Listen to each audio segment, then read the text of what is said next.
Hace tiempo que me apetecía que estuviera con nosotros en el estudio. Carlos González Teijón es abogado y escritor, licenciado en Derecho por la Universidad Complutense de Madrid y durante 12 años se dedicó por completo a ejercer la abogacía. También es mediador profesional en el Instituto Laboral de la Comunidad de Madrid y del SIMA, el Servicio Interconfederal de Mediación y Arbitraje, y ha publicado 4 libros: Luz de Vela, El Club del Conocimiento, La Guerra de los Dioses y El Sistema. Buenos días y bienvenido. Buenos días y bien halladas.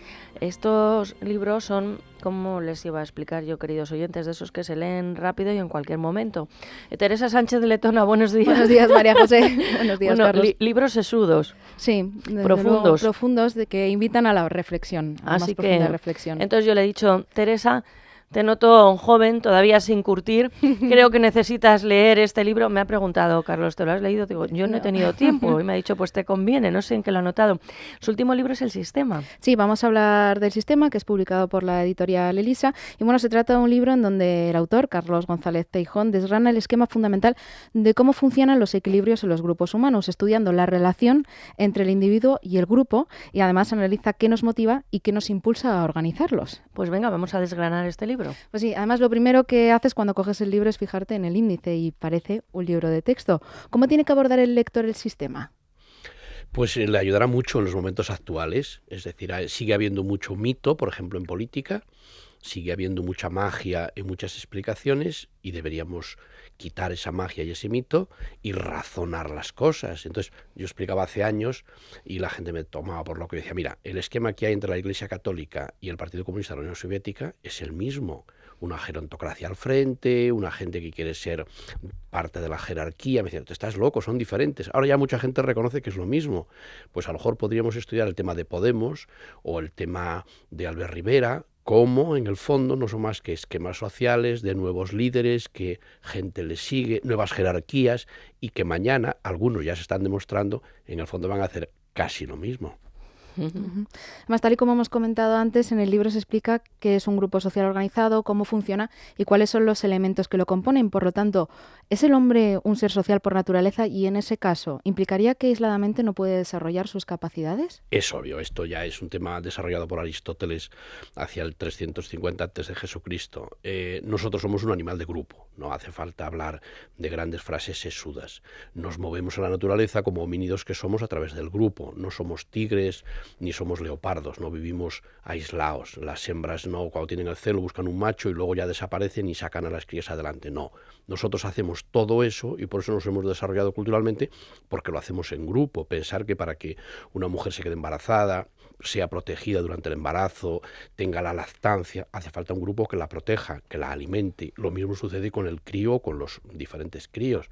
Por lo tanto, nosotros, que es un problema actual que debemos ya dejar claro de una vez por todas, el individuo es importantísimo y sin el desarrollo personal del individuo no se desarrolla la sociedad, pero lo importante es el grupo y por lo tanto tenemos que saber que ese yoísmo que está hoy muy divulgado en la sociedad tiene que acortarse mucho. Es decir, vivimos en grupo, tenemos que transportarnos en grupo, el tráfico es para el grupo, la comida es para el grupo, el transporte de alimentos es para el grupo y por lo tanto así vivimos, somos un animal grupal. ¿Y cuál es la estructura de un grupo social organizado? Siempre hay un grupo de líderes al frente, lo busquéis en donde lo busquéis.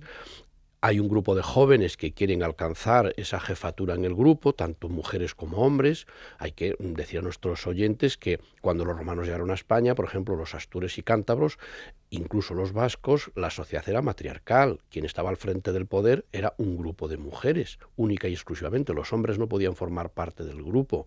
Por lo tanto, hombres y mujeres luchan por alcanzar ese poder en la estructura social, que eso es bueno, que luchen y lo hagan abiertamente, de ahí las elecciones, y a través de esas personas que se preparan para dirigir ese grupo, es como el grupo va funcionando. No podemos hacerlo de otra manera. ¿Dónde está la clave? En el equilibrio. Ni que ese nuevo jefe sea un Hitler y diga aquí mando yo y todos los demás callaos, ni al mismo tiempo que no se impida la aparición de nuevos liderazgos, como sucedió, por ejemplo, en la Unión Soviética, donde al final todos eran una especie de clones y todos pensaban lo mismo, con lo cual nadie pudo aportar nada nuevo a la sociedad y se vino abajo.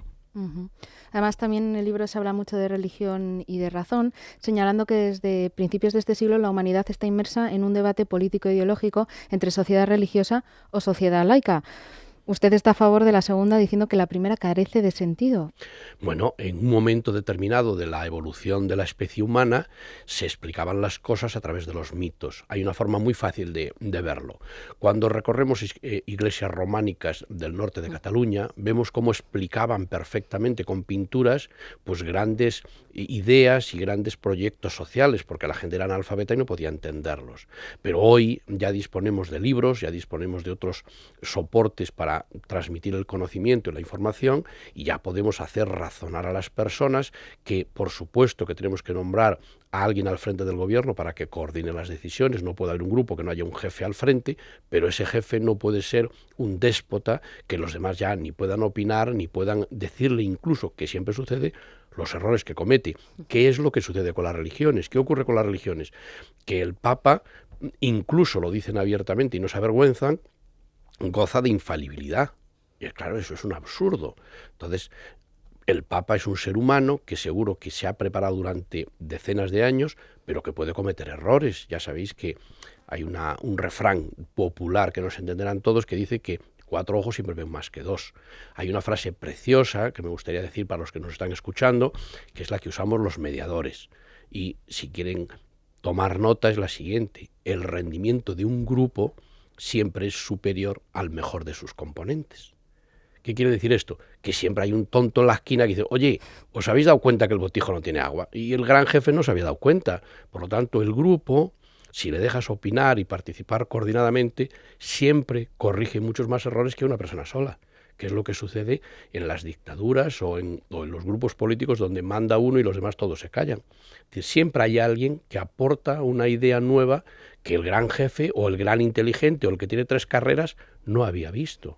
Por lo tanto, ese es el mensaje. Y las religiones, como no permiten pensar al individuo, sino que se tiene que limitar a aceptar los dogmas de esa religión, llega un momento determinado en que hace tope, ya no puede progresar.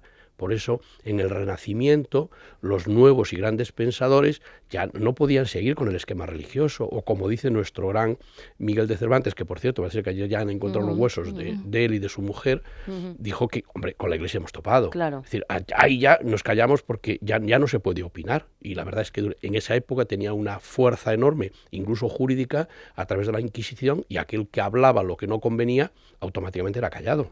Una pregunta para cerrar. Sí, pues que ha escrito 4 libros, Luz de Vela, El Club del Conocimiento, La Guerra de los Dioses y el Sistema. ¿Qué tienen en común todos ellos? Pues todos ellos tratan todo este tema, que el decirle a los jóvenes que nos estén escuchando que se pueden razonar el mundo que tienen delante, que se puede comprender, que a través de estos libros y otros muchos mejores que estos, por supuesto, se puede comprender el mundo en el que vivimos, que no dejen de luchar por comprender, y que se pueden razonar las cosas, y que razonando se puede llegar muy lejos, porque evidentemente la razón existe. Bueno, pues razonemos que puede haber otros libros diferentes, pero no tienen por qué ser mejores. Querido Carlos González Teijón, recordamos que este libro, El Sistema, está publicado por la editorial Elisa. Creo que vas a tener que volver al programa. Cuando queráis. Es que como son amigos, ¿sabes? Claro. Pues como les veo en la radio, caray, estaba yo mirando primero a Teresa, pues con orgullo cómo se ha leído el libro, cómo se ha preparado la entrevista. Y qué bien lo ha entendido. De verdad. Y no es nada fácil. No es fácil. Y luego te estaba mirando a ti, oye, pues lo explica muy bien, tiene buena voz. Dirigiste en su época un programa de... Bueno, radio. algo de radio he hecho, sí, no desgranes todo. Para poder escribir estas cosas hay que conocer muchas cosas en la vida.